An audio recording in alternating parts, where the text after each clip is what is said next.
Am I the bad guy for refusing to eliminate certain foods from my home due to my husband's friend's allergies? My husband and I recently relocated to the same city as his childhood best friend, Steve. Steve has severe allergies to all nuts, legumes, and soy. As a result, my husband is adamant that we should implement a strict rule banning nuts from our house to prevent any risk to Steve when he visits. I find this rule unreasonable and have refused to comply with it. However, I did agree to a compromise by storing all my nut-based products in a separate, designated container. My husband still believes this measure is insufficient.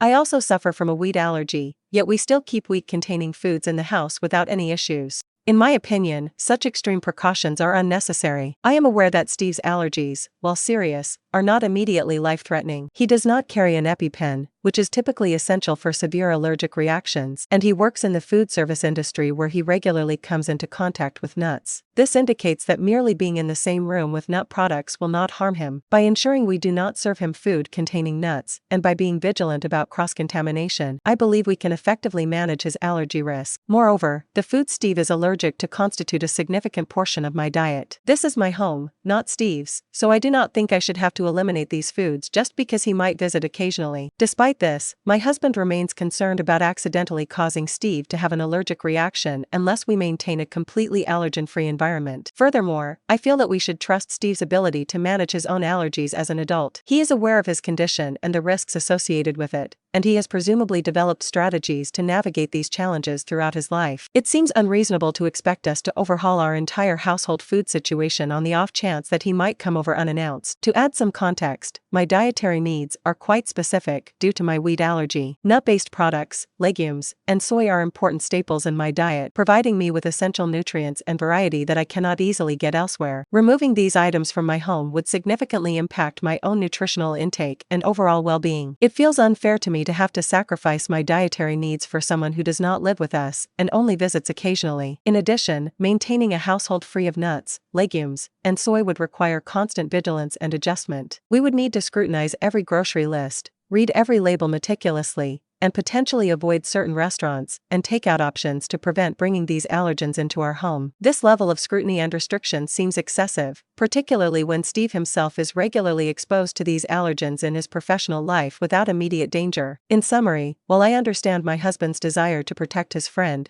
I believe the proposed measures are disproportionate to the actual risk involved. I am committed to being careful and considerate when Steve visits, but I do not think it is reasonable or necessary to eliminate these important foods from my diet and our home entirely. Am I wrong for standing my ground and refusing to ban these foods from our household?